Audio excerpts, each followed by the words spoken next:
Hi there. This is your instructor Fidel Shahri.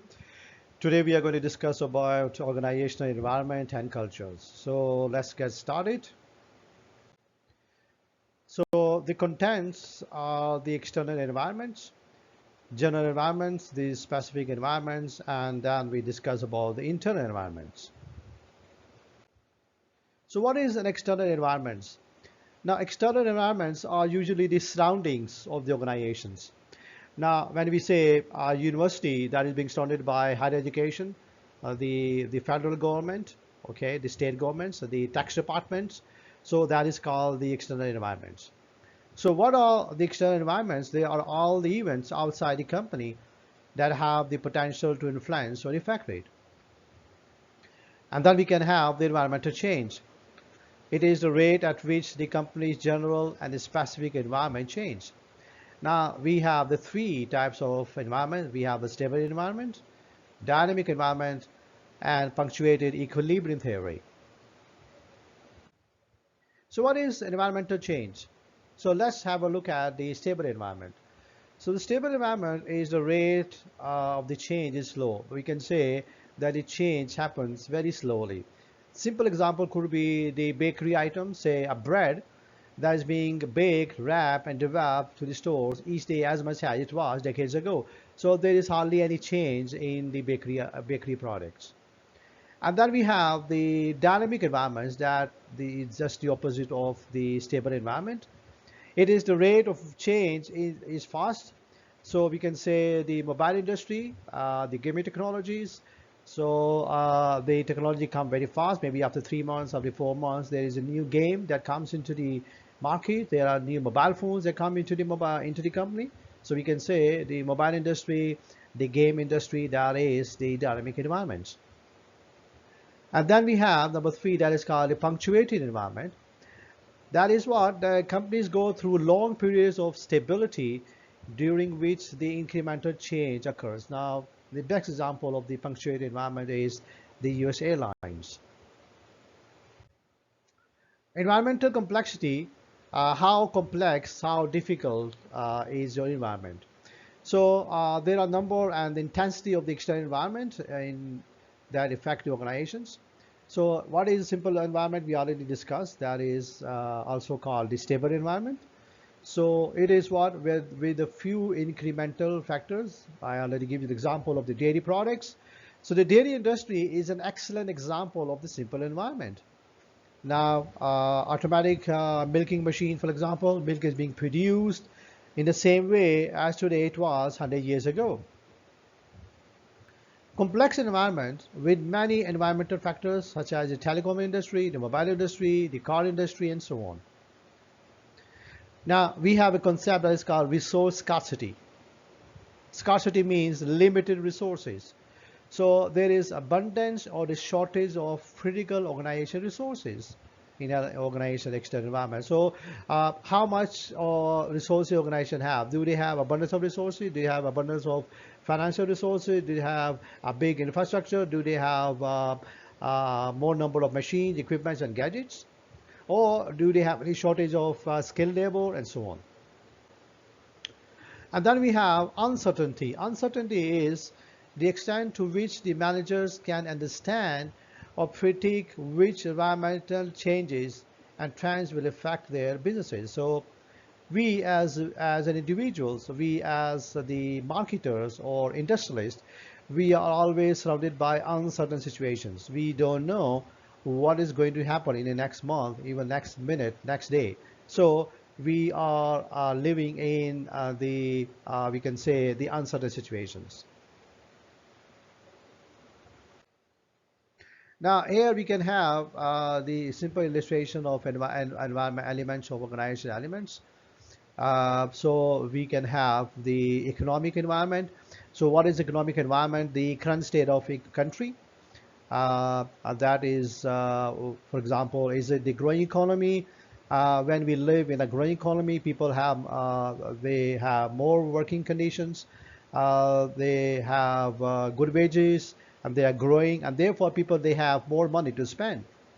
Whereas in the shrinking economy, the weak economy, people have less money to spend because they have no jobs. Number two, we have the technological components. It is the knowledge and the techniques used to transfer input into outputs. Now, all the, for example, the manufacturing organizations, for example, the car manufacturer, the sugar mills, the service industry, such as the airlines, the banks, and the courier services. So, the technological components where we convert input into output. So that could be manufacturing firms, or that could be the service firms. Social cultural components are the demographic characteristics, just as the gender, income, age, and so on. They are the general behavior, attitudes of people. People taste changes. As, for example, what are the likes and dislikes of the teenagers? Now, the likes and dislikes of the adult person, they are completely different. So they are what they are the demographic characteristics of people or the customers. And then we have the political or legal components. So these include the legislations, the regulations, the code decisions that govern and regulate business behavior. For example, the government check the quality of the products, they have the policies and so on.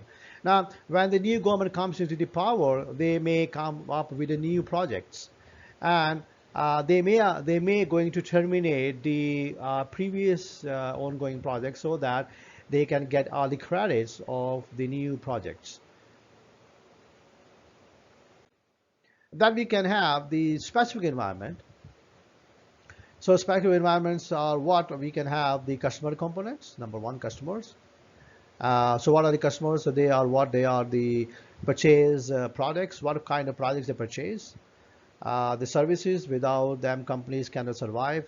So we all know that for any organization, for their survival, they need a good base of the customers. Now, it separates into two kind of strategies: reactive customer monitoring and proactive monitoring. Reactive customer monitoring, where the organization they identify and address the customer's trends, their needs, their problems after they occur. That is why it is called reactive approach. And they identify customer concern by listening closely to what are their needs, what are their desires. Proactive, it is considered to be the best practices, because here in the proactive monitoring, organizations they identify and address the customer's needs, trends, likes before they occur.